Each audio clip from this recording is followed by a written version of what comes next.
Morning বন্ধুরা, এই যে ঘুম থেকে উঠে গেছি, অনেকক্ষণ হলো। চাটা খাওয়া হয়ে গেছে, তখন ক্যামেরাটা অন করা হয়নি। এতে এখন বিছানা তুলবো, তো বিছানাগুলো তুলে নিই। তোমরা সবাই কেমন আছে? চাটা খাওয়া তো আগেই হয়ে গেছিলো, বললাম তোমাদেরকে। তো বিছানাটা গোছানো হয়নি, কারণ আনিস ঘুমিয়েছিল। আমি ওঠার অনেক পরে আনিস উঠেছি আজকে।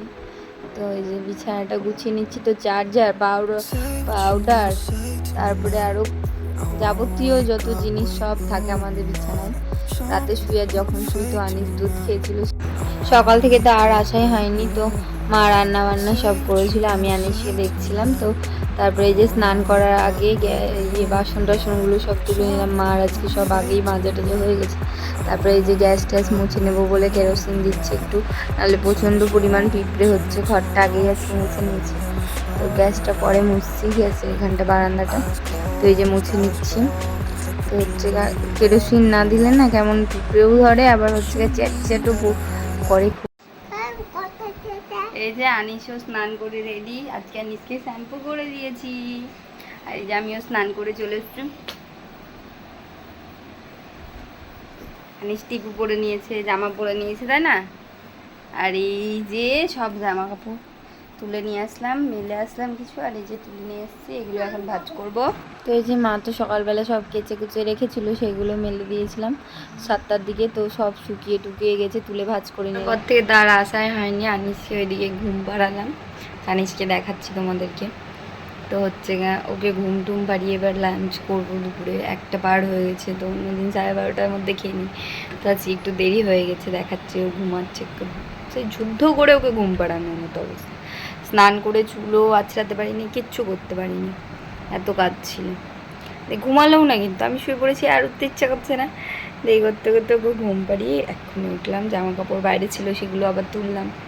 এই তো অনেক যুদ্ধর পর আনিসকে ঘুম পাড়াতে পারলাম। সে বাটা মাছ হয়েছিল দুপুরে, আর উচ্ছে আর আলু দিয়ে ভাজা। তো উচ্ছে আলু ভাজা তো আমি খাবো না, তো আলু কচু বেগুন দিয়ে বাটা মাছ হয়েছে, সেটাই খাবো, সেটা দিয়ে ভাতটা খাবো। আর চাটনি হয়েছে আমরা।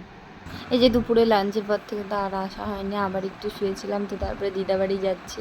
মা আর আনিস তো হাঁটতে হাঁটতে আগে চলে গেলো। আর এত বাড়ি এসেই আসার আগেই আনিসের শুরু হয়ে গেছে আইসক্রিম খাবো, আইসক্রিম খাবো।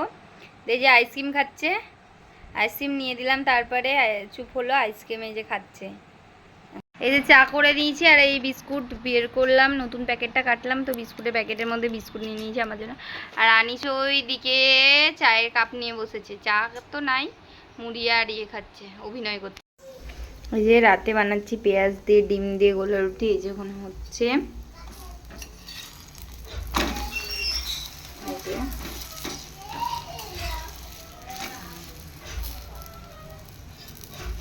এই গোলা রুটিটা আমরা সবাই খেতে ভালোবাসি, পেঁয়াজ দিয়ে ডিম দিয়ে করলে। আর এই যে এখানে একটা হয়েছে, কেবলই করতে শুরু করেছি, তো করে নিই। এটাই রাতে আজকে খাবো। এই যে এখন রাতে ডিনার হয়ে গেছে, অনেকটা রাত্রিরও হয়ে গেছে, 10টা মতো বাজে। তা আনিস ওই যে ওখানে শুয়ে আছে, ওই যে পাউডার টাউডার মাখিয়ে দেওয়া হয়েছে, ওখানে শুয়ে আছে। গরম যা পড়েছে, দুদিন হালকা হালকা মানে গরম ছিল, কিন্তু অতটাও না, কিন্তু আজকে প্রচণ্ড পরিমাণে গরম পড়েছে। তো যে রাতে খেলাম, তো দেখালামই তো কী রান্না করেছিলাম, তো ওটাই খেলাম সস দিয়ে। আর হচ্ছে আজকে আর ভিডিওটা আর বড় করছি না, তো আজকের মতো ব্লগটা এখানেই শেষ করছি। আশা করি সবাই ভালো থাকবে, সুস্থ থাকবে, সাবধানে থাকবে। আর কালকে আবার একটা নতুন ব্লগের সাথে দেখা হচ্ছে। Good night, by.